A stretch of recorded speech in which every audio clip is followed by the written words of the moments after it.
Assalamualaikum warahmatullahi wabarakatuh.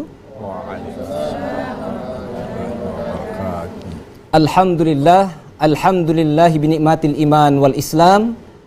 Asyhadu an la ilaha illallah wa asyhadu anna Muhammadar Rasulullah.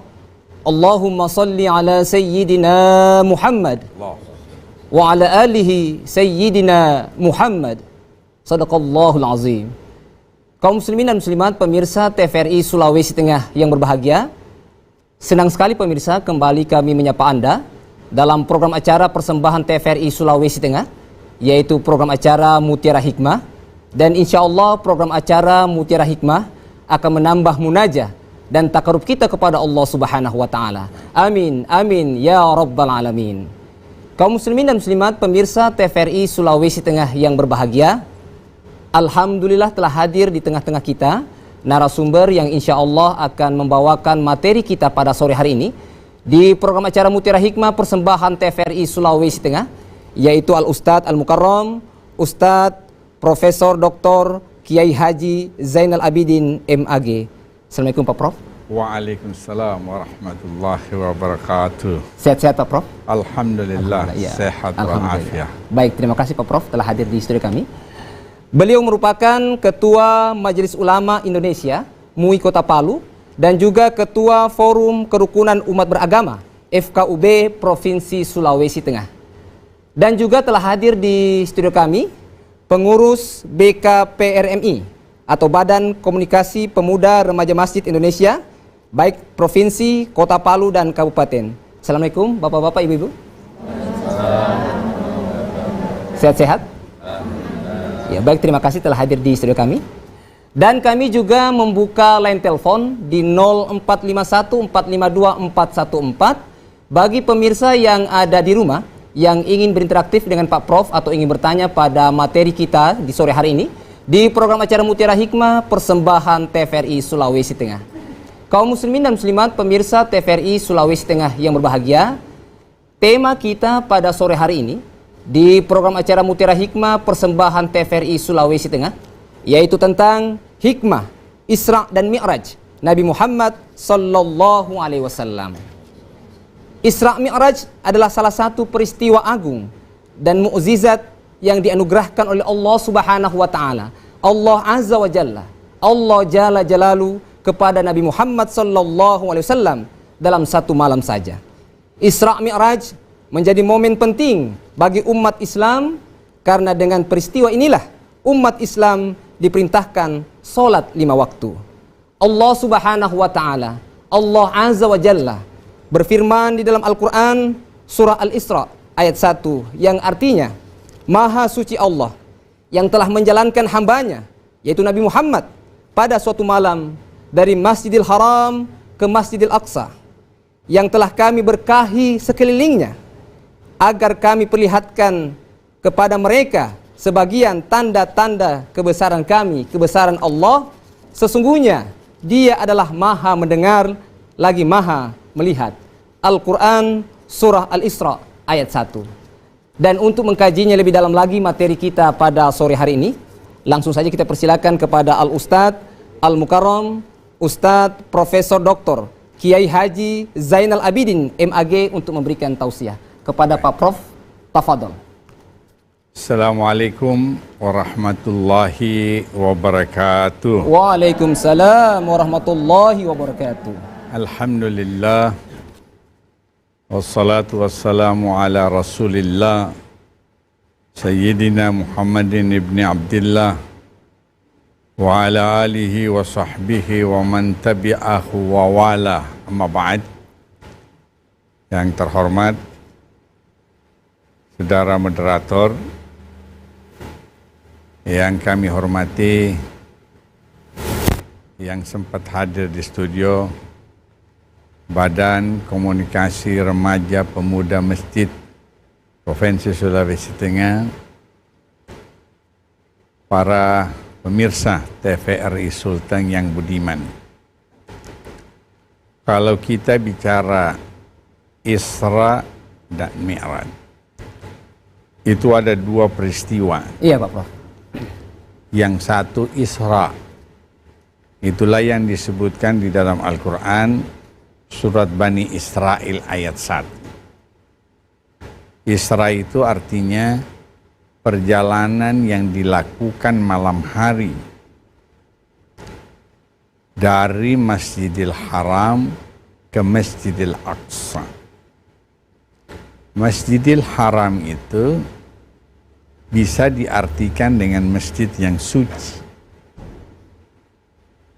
Lalu ulama berpendapat yang dimaksudkan Masjidil Haram itu adalah masjid yang di Mekah.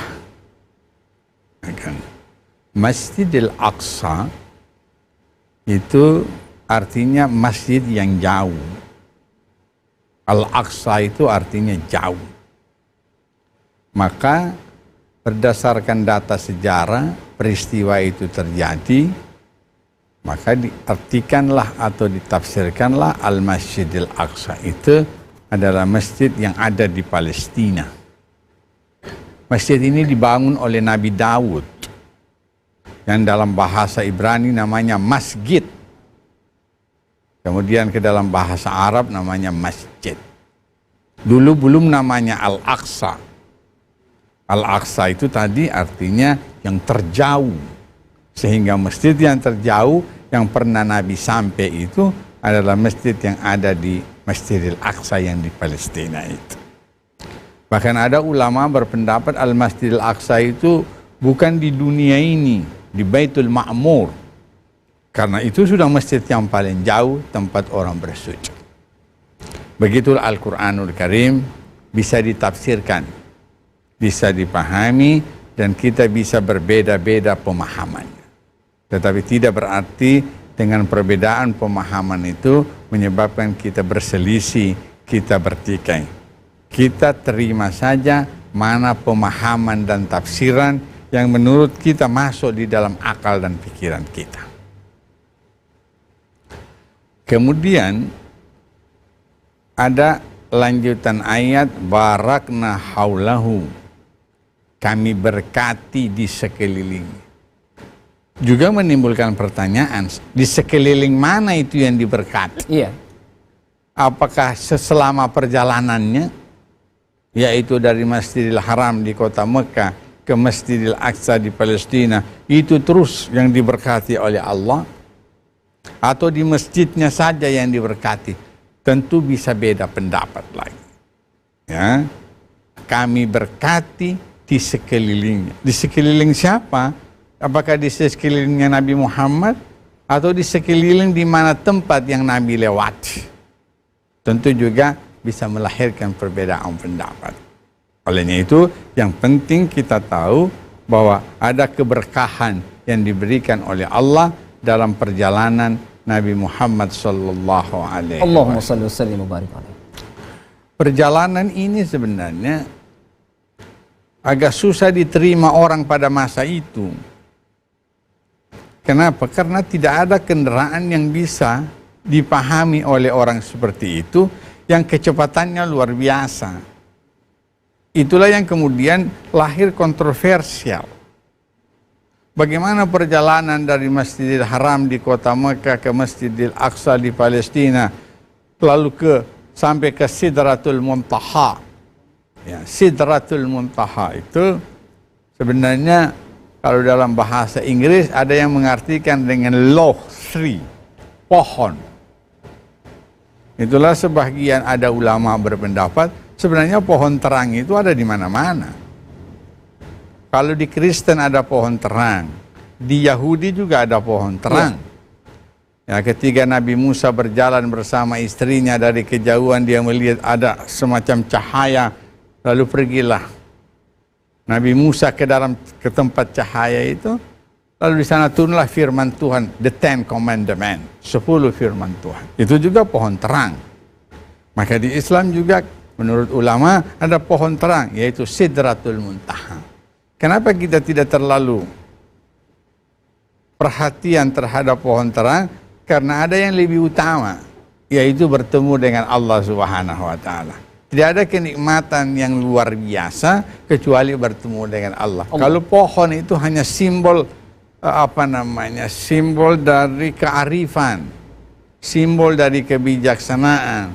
Sehingga kalau kita lihat pohon terang baik di Yahudi, di Kristen maupun di Islam, sebenarnya orang yang merayakan pohon terang itu harus orang yang memiliki kearifan, kebijaksanaan, tidak sombong, tidak takabur. Itu sebenarnya simbol-simbol dari pohon terang itu sendiri. Oke. Baik. Karena perjalanannya malam hari dengan kecepatan yang luar biasa, berangkat menjelang subuh, Iya. kemudian berangkat malam hari, pulang menjelang subuh. Itu kan kecepatannya luar biasa itu. Itulah yang kemudian kontroversial. Sementara orang-orang Gabila, orang-orang Arab kalau melakukan perjalanan itu membutuhkan waktu panjang dengan kendaraan onta. Sehingga ketika Nabi kembali, itu susah dimengerti, susah difahami. Bagaimana perjalanan yang ditempuh 1 bulan, 2 bulan, hanya ditempuh dengan beberapa jam saja. Itulah yang kemudian banyak yang menolak dan murtad ketika Nabi menceritakan tentang peristiwa itu. Nanti sekarang dengan perkembangan teknologi, perkembangan sains yang luar biasa, saya kira kita tidak bisa mengingkari itu. Kecepatan informasi sekarang, kecepatan teknologi, pesawat yang luar biasa, Concorde yang kalau dari Jakarta pergi ke Jeddah itu hanya kurang lebih 3 jam bisa sampai. Apalagi kalau teknologinya milik Allah Subhanahu wa Ta'ala. Jadi kalau dulu orang kontroversial, sekarang tidak boleh lagi kontroversial. Kita bisa mengirim WA sekarang, dan di Amerika juga bisa membaca sekarang WA kita. Secara cepat Pak Prof ya? Secara sangat cepat sekali. Jadi saya kira kalau ada perakiraan ahli bahwa kecepatan borak yang dinaik oleh Nabi Muhammad itu kecepatannya 3.300.000 kilometer per detik. Kami bayangkan saja bagaimana cepatnya itu kendaraan. Kendaraan pesawat kita ini yang paling cepat kalau Palu Jakarta itu kurang lebih 1.000 kilometer per jam. Iya. Ini 3.300.000 kilometer per detik. Itulah yang membuat menjadi sangat cepat sekali. Nah, menjadi pertanyaan lagi, wah luar biasa kecepatan pesawat itu. Itulah sebabnya kenapa Nabi sebelum Isra dan sebelum Mi'raj itu pergi ke sumur Zam-Zam. Kan Nabi di sana dibelah dadanya, kemudian dikeluarkan kotoran, kan begitu ya, dalam sejarah. Ya, kalau saya sih tidak terlalu sependapat itu, bahwa Nabi dibelah dadanya, dikeluarkan kotoran. Ya, berarti Nabi itu kotor kalau dikeluarkan kotoran. Saya sependapat, ada ulama mengatakan dibelah dadanya diisi kesucian, ditambah di atas kesucian. Dalam bahasa Arabnya zaduhu tuhran ala tuhrin, ditambah kesucian di atas segala kesucian karena beliau akan bertemu yang maha suci. Masya Allah. Nah, itu kira-kira. Tapi kalau yang kotor dikeluarkan, sebenarnya Nabi Muhammad itu berarti sejak awal kotor. Iya Pak Prof. Ya, kita tidak bisa memahami cara pikir dan pendapat seperti itu. Jadi, malah kalau kita hubungkan dengan teknologi sekarang ini, bisa juga dipahami Nabi itu semacam apa ya, anestesi, apa namanya, suntik kekebalan. Karena ini cepat ini. Kita saja kalau naik motor yang 80 km itu kan, setengah mati kita itu. Ya, itu pesawat saja kalau dia lubang sedikit, itu terlempar semua orang di dalam pesawat itu. Padahal cuma 1.000 km per jam. Ini 3.300.000 km per detik. Saya berpendapat sesuai hasil bacaan saya sependapat semacam anestesi lah. Nabi mandi di sana, dibasahi dan lain sebagainya di sumur Zam-Zam itu untuk mendapatkan kekebalan tubuh. Agar supaya dalam perjalanan yang begitu cepat itu, beliau tidak akan terlepas kulitnya. Ya, saya biasa main-main. Kita beri contoh, di televisi itu ada iklan salah satu motor, yang dia punya, yang bawah itu Komeng itu. Iya, Masya Allah. Iya. Ya, itu berapa kilometer per jam, tapi Komeng robek-robek semua dia punya baju itu. Nah, itu menunjukkan kecepatan, kan begitu.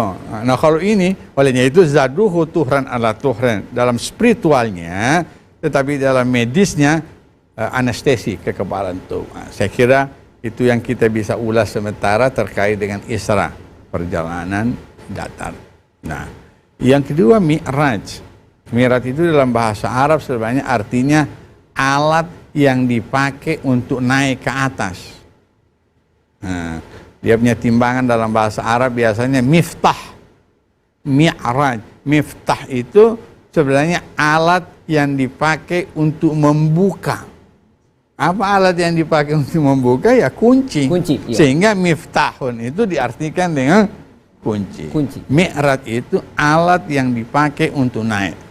Apa alat yang dipakai untuk naik? Biasanya kita kalau naik dari bawah ke atas itu naik tangga. Olehnya itu orang Arab biasa menyebut tangga dengan mi'raj. Jadi secara logawi bahasa dia artinya tangga. Secara istilah syariat kita yaitu perjalanan Nabi Muhammad dari Masjidil Aqsa ke Sidratul Muntaha sampai bertemu dengan Allah Subhanahu wa taala. Saya kira itu. Kalau ada pertanyaan misalnya, apa tujuan Isra Mi'raj? Tujuan Isra Mi'raj itu ada 3 yang saya baca dari buku-buku, dari pandangan-pandangan para ulama. Yang pertama menghibur Nabi. Yang kedua memperlihatkan tanda-tanda kebesaran Allah. Dan yang ketiga mengambil perintah salat. Nanti ada lagi pertanyaan, lah kenapa Nabi mesti dihibur? Orang yang dihibur itu orang sedih. Iya. Nah, kalau bahasa anak muda sekarang mungkin galau barangkali. Ya. Ada galau sedikit Pak Prof ya? Nah, galau lah kalau bahasa sekarang ya, tapi ini tidak cocok untuk Nabi Muhammad. Iya, karena galau itu tidak identik dengan sedih, kan begitu? Ya, tapi seperti itulah kalau kita bahasakan dengan bahasa sekarang. Nah, olehnya itu Nabi dihibur oleh Allah Subhanahu wa taala. Apa Nabi bersedih? Betul, Nabi bersedih. Kenapa Nabi bersedih? Karena ditinggal 2 orang yang sangat dicintai dan mencintai Nabi. 2 orang yang sangat menyayangi Nabi dan disayangi oleh Nabi. Siapa itu? Yaitu Abu Talib dan Khadijah. Ini istri beliau bernama Khadijah.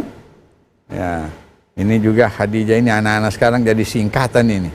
Khadijah itu iya, Masya Allah. hati-hati di jalan. Ya, Ya. Saya biasa dibilang, Ustadz hati-hati di jalan. Saya bilang potensa. Ya, Masya Allah. Apa itu potensa? Pokoknya tenang saja. Ya, luar biasa. Ya gitu. Apa namanya? Khadijah. Kenapa sedih? Luar biasa. Nabi sangat cinta dan sayang kepada Khadijah. Bahkan Nabi selalu mengingat Khadijah. Sudah menikah pun dengan Aisyah, itu Nabi sering berkata Khadijah, Khadijah. Kenapa?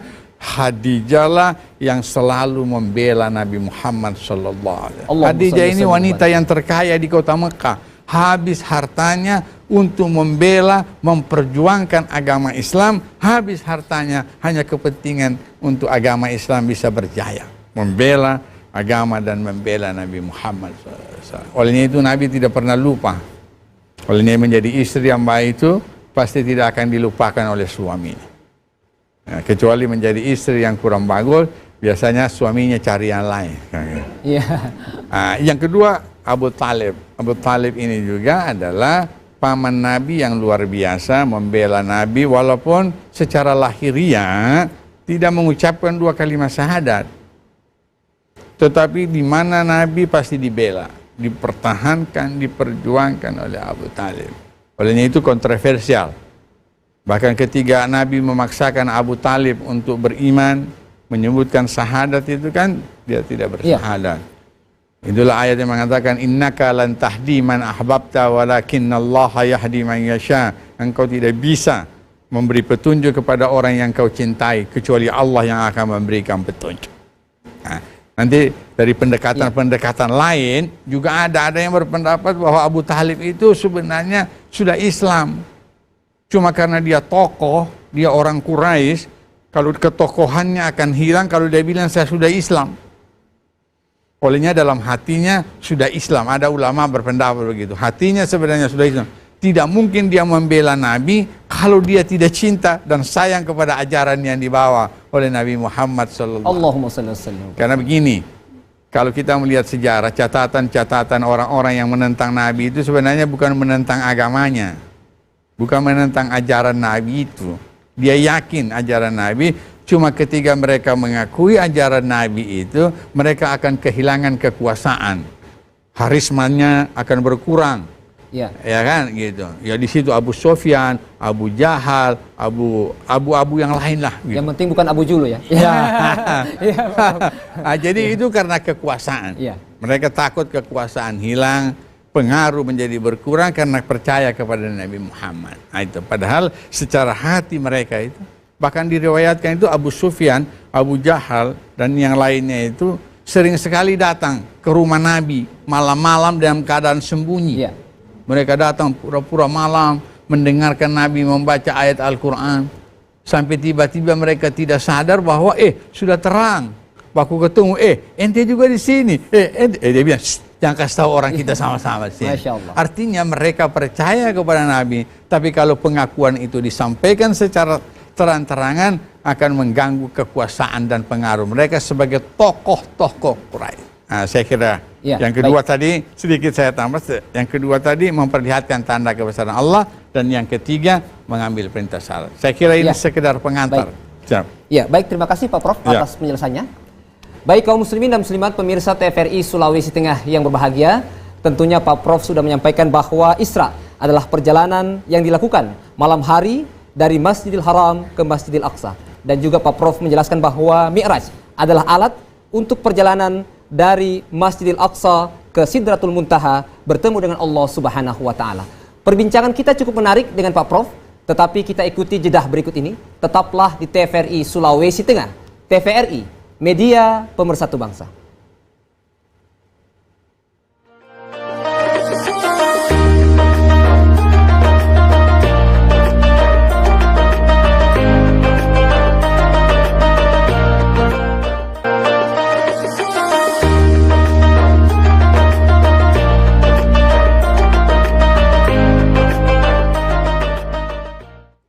Baik kaum muslimin dan muslimat pemirsa TVRI Sulawesi Tengah yang berbahagia, kembali dalam program acara Mutiara Hikmah persembahan TVRI Sulawesi Tengah, dan kembali kami membuka line telepon di 0451 452 414 bagi pemirsa yang ada di rumah yang ingin berinteraktif dengan Pak Prof atau ingin bertanya pada materi kita sore hari ini di program acara Mutiara Hikmah persembahan TVRI Sulawesi Tengah dengan tema Hikmah Isra dan Mi'raj Nabi Muhammad sallallahu alaihi wasallam bersama narasumber Al-Ustadz Al-Mukarram Ustadz Profesor Dr. Kiai Haji Zainal Abidin MAG yang merupakan Ketua Majelis Ulama Indonesia MUI Kota Palu dan juga Ketua Forum Kerukunan Umat Beragama FKUB Provinsi Sulawesi Tengah.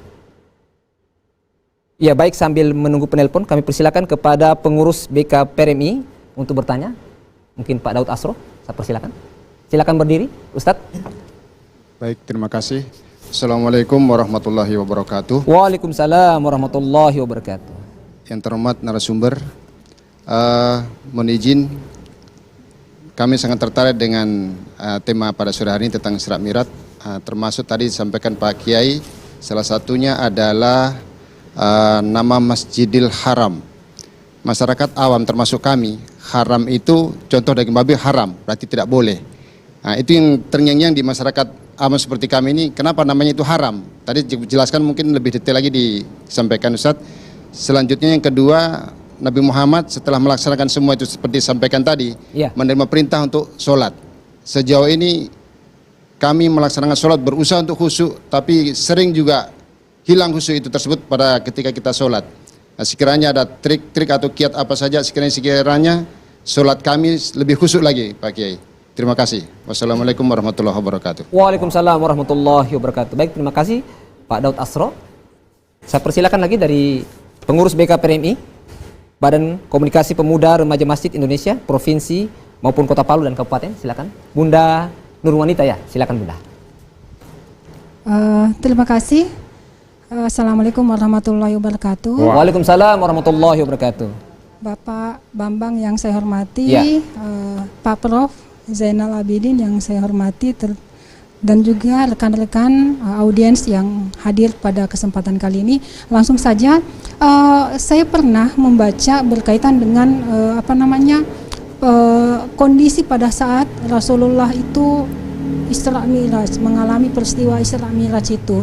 Ada pendapat yang mengatakan bahwa beliau Isra Mi'raj itu dalam beliau jasmaninya gitu, jasmaninya yang Isra gitu. Tetapi kalau kita pemahaman awal, kalau jasmani dengan menembus ruang yang seperti itu tentu tidak mungkin. Dan ada pula pendapat yang mengatakan yang Isra Mi'raj itu adalah rohaninya, rohnya gitu. Ya. Tetapi itu juga dalam kalangan awam kan nggak mungkin juga, karena roh itu meninggalkan jasmani pada saat mungkin meninggal gitu, atau mungkin ada juga pendapat yang mengatakan pada saat tidur. Dan ada juga pendapat lain yang mengatakan bahwa kedua-duanya. Nah, kalau menurut Pak Prof, kira-kira di antara pendapat itu Pak Prof cenderung kemana berdasarkan analisis Pak Prof? Terima kasih. Ya, baik, terima kasih Ibu Nurwanita.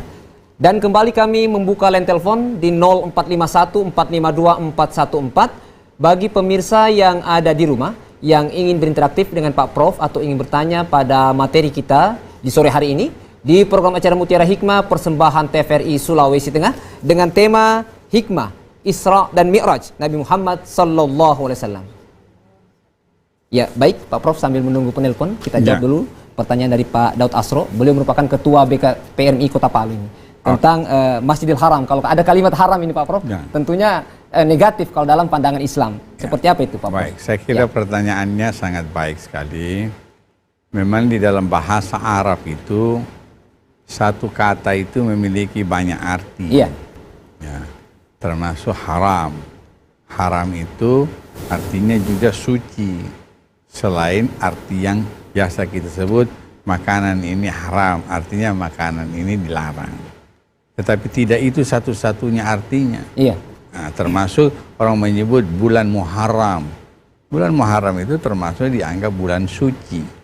Karena dari kata hurum, ya kan, gitu. Ada 4 bulan-bulan suci katanya. Selain bulan Ramadan itu di dalam Al-Quran disebut hurum. Hurum itu artinya suci. Jadi arti suci itu bukan hanya larangan, tetapi ada arti lain. Masjidil Haram artinya masjid yang suci. Ada lagi Masjidil Haramain, 2 masjid suci, yaitu di Mekah dan di Madinah. Jadi kata haram itu memiliki arti yang banyak. Itulah orang belajar agama harus memahami juga bahasa Arab, sehingga dia tidak bisa salah di dalam menafsirkan, di dalam memahami ayat-ayat suci Al-Quran dan hadis-hadis Nabi Muhammad sallallahu alaihi wasallam. Allahumma shalli wa sallim wa barik. Bahkan ada ayat yang dipanggil ya ayuhan nas, padahal yang dimaksudkan Nabi pada saat itu. Ya ayuhan nas, innan nasa qad jama'u, wahai manusia, sesungguhnya manusia sudah berkumpul, padahal yang dimaksudkan wahai manusia, wahai Nabi Muhammad, manusia sudah berkumpul pada waktu itu. Jadi perlu memahami dengan baik bahasa Arab dan ilmu-ilmu yang lainnya. Saya kira pertanyaan ini sangat baik sekali. Yang kedua, tentang ini masih berkaitan dengan Pak Daud Asro tentang sholat ini. Ingin khusyuk Pak Prof. Tapi kadang-kadang mungkin ada godaan atau seperti apa. Apa trik-trik atau tips-tips supaya mungkin sholat lebih khusyuk Pak Prof? Ya, saya kira sholat lebih khusyuk. Tapi kalau mau khusyuk sekali, itu memang berat sekali. Jangankan kelas kita, kelas Sayyidina Ali saja, itu luar biasa khusyuknya, tapi pada saat tertentu juga dia tidak khusyuk. Nah, saya kira kalau yang berdasarkan sekitar kemampuan manusia kita, manusia biasa ini kalau mau khusyuk, sebenarnya cara yang paling baik itu ketika kita salat, kita lepaskan dulu beban pekerjaan atau pikiran kita tentang pekerjaan dan lain sebagainya. Artinya kalau kita salat itu sebaiknya kita sudah selesaikan semua urusan, baru kita melakukan salat. Atau kita tinggalkan saja semua urusan, supaya kita bisa melaksanakan salat dengan. Yang kedua, berusaha memahami apa yang dibaca. Ya, kalau misalnya kita bilang Allahu Akbar artinya Allah Maha Besar. Iya, Yang Masya lain Allah. kecil semua.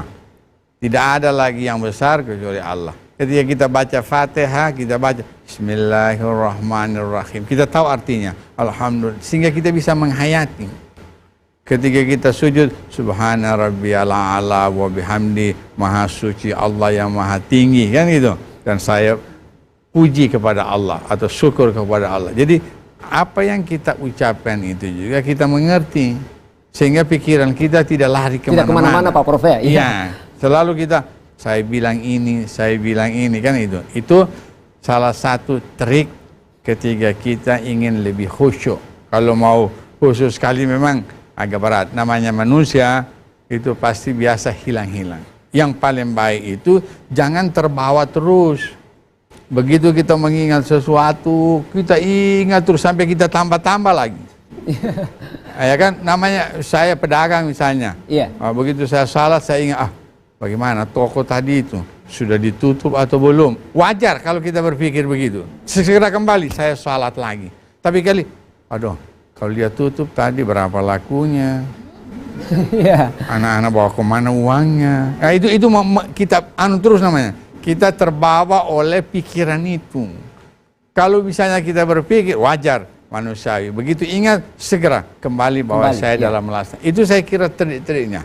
Di dalam bagaimana bisa khusyuk beribadah kepada Allah Subhanahu wa Ta'ala. Dan yang saya kira yang terakhir memang dia proses latihan. Terus dilatih sehingga betul-betul salat itu bukan lagi menjadi beban, tetapi salat itu menjadi kebutuhan. Kalau dia sudah menjadi kebutuhan, saya kira ingatan tidak akan bisa lari keluar. Ya kan, sama dengan makan dia. Kalau sudah betul-betul kebutuhan, tidak mau lagi mau pusing mau siapapun, pokoknya saya mau makan dulu, kan begitu. Iya. Kenapa? Karena dia menjadi kebutuhan. Nah, kalau salat juga nanti sudah menjadi kebutuhan, itu juga bisa mewujudkan kekhusyuan dalam beribadah. Ya. Ya. Baik, kemudian Pak Prof dari Bunda Nurwanita tentang perjalanan Rasulullah ini Isra Mi'raj. Jadi ada 3 pendapat ini. Ada yang mengatakan dengan jasmaninya, tetapi kalau dengan jasmaninya seperti Pak Prof katakan bisa hancur kalau dengan kecepatan tertentu. Dan ada juga pendapat yang mengatakan ruhnya. Jadi ada juga yang berpendapat kalau ruh bisa-bisa ini termasuk orang meninggal kalau ruh. Ada juga yang berpendapat kedua-duanya. Jadi Ya. seperti apa Pak Prof melihat peristiwa Isra Mi'raj Nabi Muhammad SAW? Tafadhol Pak Prof. Baik, yang dia minta pendapat saya. Nah, Tafadhol Pak Prof. Iya. Iya. ya, bagaimana pendapat saya? Kalau saya sih berpendapat bisa mengumpulkan semua pendapat itu. Misalnya kalau dikatakan ada juga pendapat ketiga Nabi bermimpi saja. Ya kan? Nah, kalau Nabi bermimpi boleh jadi. Allah beri mimpi kepada Nabi tentang perjalanan. Tetapi tidak hanya sebatas mimpi. Nanti besoknya diwujudkan dalam kenyataan. Bahwa Nabi betul-betul berangkat. Kenapa begitu? Supaya Nabi ini sudah terlatih. Nah, saya ambil contoh misalnya. Nabi Musa itu kan tongkatnya itu bisa berubah menjadi ular. Ketika Allah berikan tongkat itu kepada Nabi Musa, itu langsung dipraktekkan. Lempar tongkatmu, idrib bi'asaqal bahar. Ada juga itu kan, untuk itu membelah, membelah laut. Membelah Tapi laut, ini ya. yang pertama itu untuk jadi ular. Nabi Musa lempar, begitu dia lempar jadi ular, dia yang duluan lari. Kenapa? Ya itu diberi pelajaran dulu oleh Allah bahwa nanti tongkatmu ini bisa berubah menjadi ular. Dilatih dululah kira-kira begitu kan. Kalau tidak, menghadapi Fir'aun begitu dia lempar ular, bukan cuma Fir'aun yang lari, dia yang lari. Iya, Masya Allah. Nah itu maksudnya. Jadi kalau Nabi mimpi dulu, maka Nabi Musa itu diajari dulu.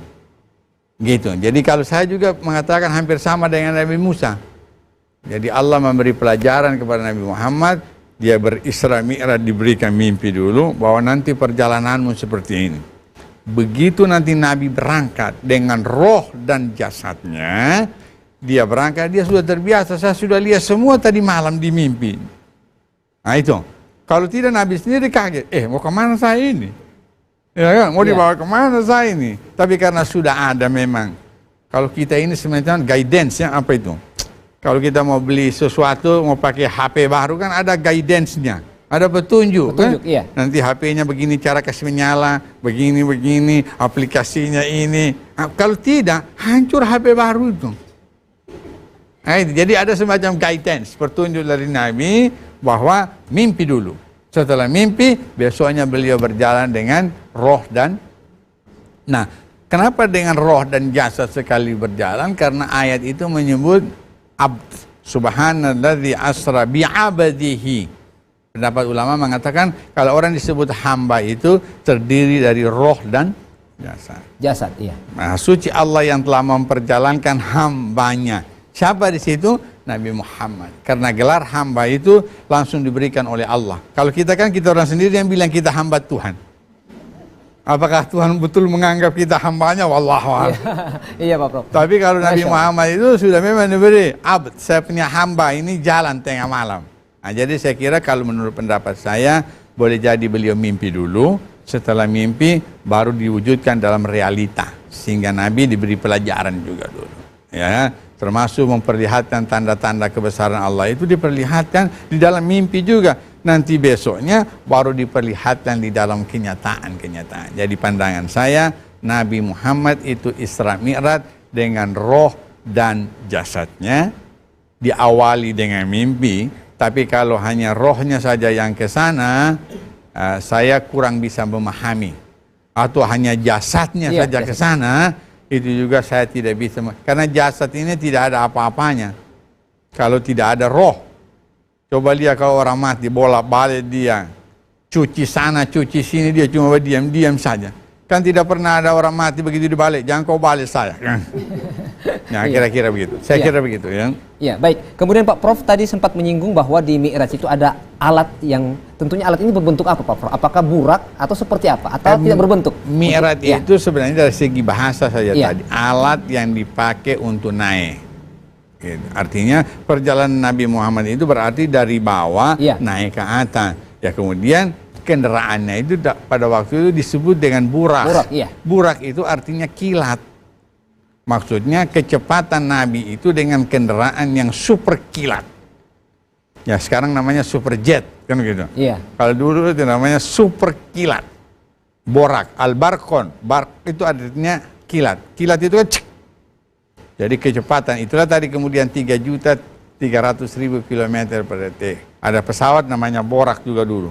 Tapi tidak sama itu kecepatannya. Nah, walaupun nanti dilukiskan ya bagaimana itu burak. Tidak juga seperti kuda, tidak, dia lebih kecil dari kuda, lebih besar dari keledai kan begitu. Tapi kemudian digambarkan dengan perempuan kepalanya. Nah, itu tidak benar. Itu gambaran orang Yahudi yang menggambar. Seakan-akan penghinaan kepada Nabi. Bahwa yang ditunggangi oleh Nabi adalah perempuan. Nah itu. Padahal kita juga tidak tahu jenis apa kendaraan itu, tapi namanya borak. Ya, baik Pak Prof. Ya, saya persilakan lagi dari BK PRMI, Provinsi maupun Kota. Ibu Asnani barangkali, silakan. Tafadhol, Bunda. Ya, langsung Bunda. Silakan. Assalamualaikum warahmatullahi wabarakatuh. Waalaikumsalam warahmatullahi wabarakatuh. Baik, kalau kami mendengarkan pembahasan tadi memang sangat menarik. Sebagaimana yang sudah ditanyakan oleh rekan kami Ustaz Daud yang pertama, kami juga di sini sebagai orang awam. Kalau di dalam surat Al-Isra itu dinyatakan dalam artinya yang sudah dibacakan oleh moderator tadi, perjalanan dari Masjidil Haram ke Masjidil Aqsa. Pemahaman kami orang awam ini bahwa Masjid Aqsa itu sekarang yang ada di Palestina yang sedang diperebutkan. Nah, pertanyaan kami, kalau mendengarkan pembahasan tadi bahwa Al-Aqsa itu adalah jauh, itu artinya jauh berarti belum tentu bahwa Masjid Al-Aqsa sekarang yang ada di Palestina. Mungkin itu saja kami minta penjelasan dari Pak Prof. Terima kasih. Assalamualaikum warahmatullahi wabarakatuh. Waalaikumsalam warahmatullahi wabarakatuh. Baik, terima kasih Ibu Asnani. Ya baik, kami persilakan Bunda Zulfina. Ya, Silakan untuk bertanya. Dari BK PRMI atau Badan Komunikasi Pemuda Remaja Masjid Indonesia, baik dari provinsi, kota Palu dan kabupaten yang sempat hadir. Silakan, Bunda. Iya, Assalamualaikum warahmatullahi wabarakatuh. Waalaikumsalam warahmatullahi wabarakatuh. Iya, terkait dengan penjelasan yang disampaikan oleh Pak Prof tadi tentang tujuan dari Isra Miraj itu ada namanya Nabi itu yang dihibur. Kalau bahasa sekarang itu Nabi dihibur dengan cara jalan-jalan. Kalau bahasa sekarang itu Pak Prof namanya healing. Ya. Iya, jalan-jalan. Ya. Tetapi dalam hal ini Nabi jalan-jalan itu malah diberi tugas. Jadi kalau di kantor juga namanya perjalanan dinas. Ya. Iya, karena kenapa? Sambil dia healing, sambil juga dia bekerja. Nah, pertanyaan saya, apa makna dari perjalanan Nabi itu sendiri tersebut? Nah, terus yang kedua,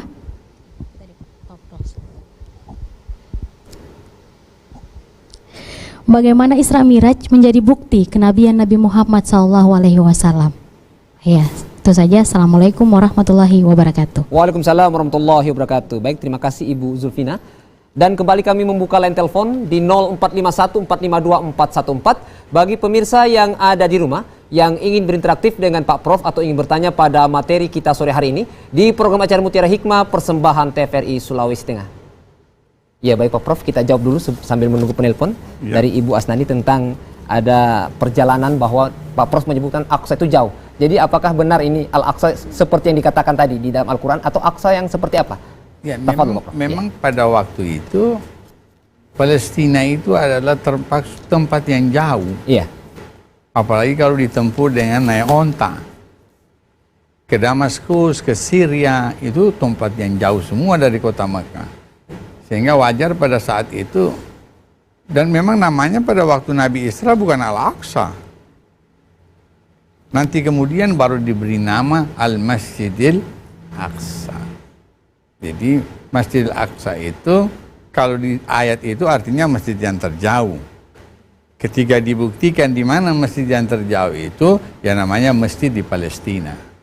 Lalu kemudian karena itu tempatnya Nabi Mi'raj, diberi namalah masjid itu setelah dikuasai oleh pemerintah Islam, namanya menjadi Al-Aqsa, Masjidil Aqsa. Kebetulan. Di sini juga di Korem ada Masjidil Aqsa. Ya. Tapi bukan itu yang dia maksudkan. Iya, Pak Prof. Ya sama-sama namanya kan. Di Korem 132 Trilako itu Al-Masjidil Aqsa juga itu. Iya, Pak Prof. Nah, gitu. Baik. Oleh itu redaksinya Al-Masjidi. Kalau di Korem itu Masjidil Aqsa. Di sana di Al-Quran Al. Itu menunjukkan sifah wa mausub. Masjid yang jauh. Al-Masjidil Haram, masjid yang suci. Ada yangnya artinya itu. Itu bedanya. Kalau tidak ada alif lam di belakangnya, Masjidil Aqsa nama. Masjid yang bernama Aqsa. Nah, Al-Masjidil Taqwa itu masjid yang takwa. Takwa, iya. Arti di mana masjid yang takwa?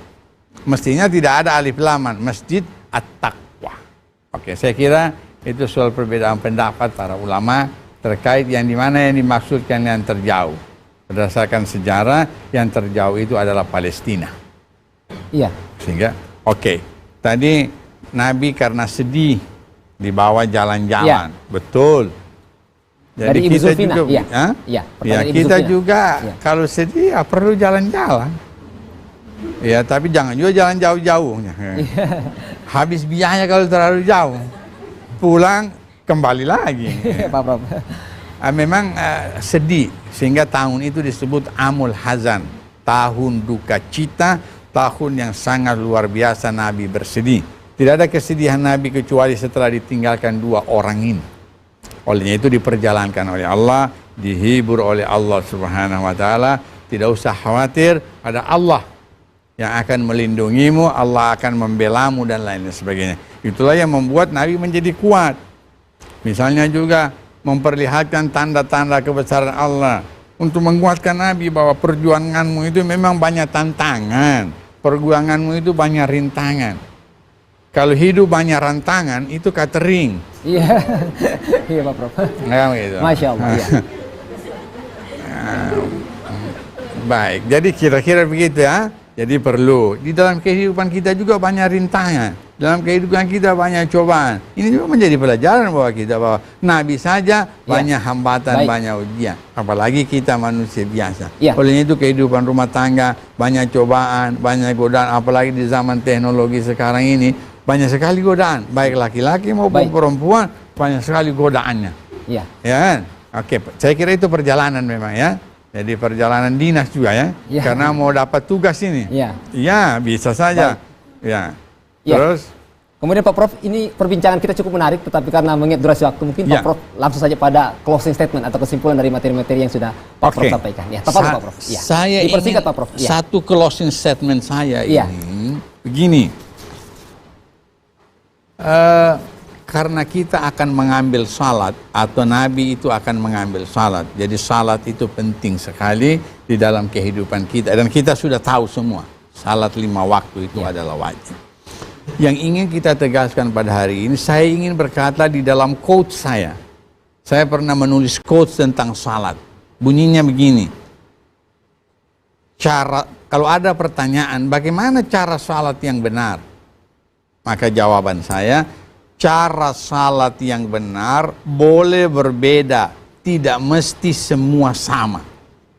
Kan bisa beda-beda kita punya salat kan? Katakanlah kalau kita sebut organisasi Muhammadiyah, NU, beda salatnya itu. Ya kan gitu. Bagaimana cara salat yang benar? Cara salat yang benar itu boleh berbeda, tidak mesti semua sama. Tetapi tetap mengikuti Nabi Muhammad. Ya.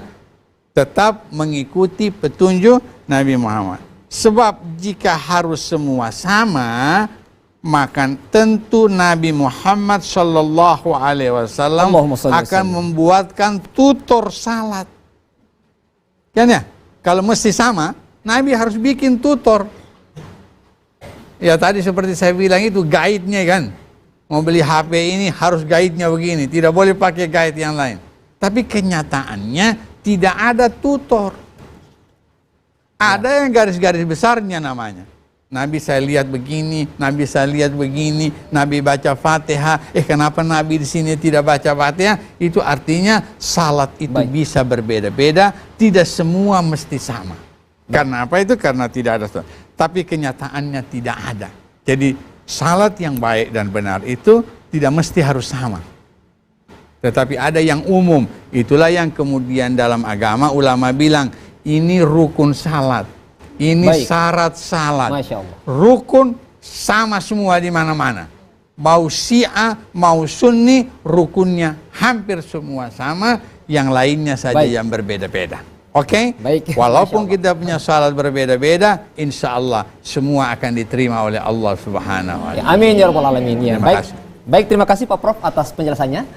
Baik kaum muslimin dan muslimat pemirsa TVRI Sulawesi Tengah yang berbahagia, tentunya Pak Prof sudah menyampaikan dengan quotes bahwa cara sholat yang benar boleh berbeda, tidak semua sama, tapi tetap mengikuti tuntunan Rasulullah Sallallahu Alaihi Wasallam, dan seandainya sama, Rasulullah akan memberikan tutor sholat. Tetapi kata Pak Prof tentunya tidak. Maka kita jaga sholat kita dengan baik di hadapan Allah Subhanahu Wa Taala. Amin, amin ya rabbal alamin. Demikian Mutiara Hikmah pada sore hari ini. Kami ucapkan terima kasih kepada Al-Ustadz Al-Mukarram, Ustadz Profesor Dr. Kiai Haji Zainal Abidin MAG. Terima kasih Pak Prof. Terima kasih. Sudah hadir membagi ilmu dengan kami. Terima kasih. Insya Allah kapan-kapan kami undang kembali Pak Prof. Boleh. Dan juga kami ucapkan terima kasih kepada pengurus BKPRMI atau Badan Komunikasi Pemuda Remaja Masjid Indonesia, Provinsi maupun Kota Palu dan Kabupaten. Terima kasih sudah hadir di studio kami. Insya Allah kapan-kapan kami undang kembali. Terima kasih. Akhirnya saya Bambang Abu Julu dan seluruh kerabat kerja TVRI Sulawesi Tengah mengucapkan banyak terima kasih. Insya Allah kita akan berjumpa lagi pada program Mutiara Hikmah pekan depan. Subhanakallahumma wa bihamdika asyhadu an la ilaha illa anta astaghfiruka wa atubu ilaik. Allahumma ya Allah, Allahumma ya Allah. Wassalamualaikum warahmatullahi wabarakatuh.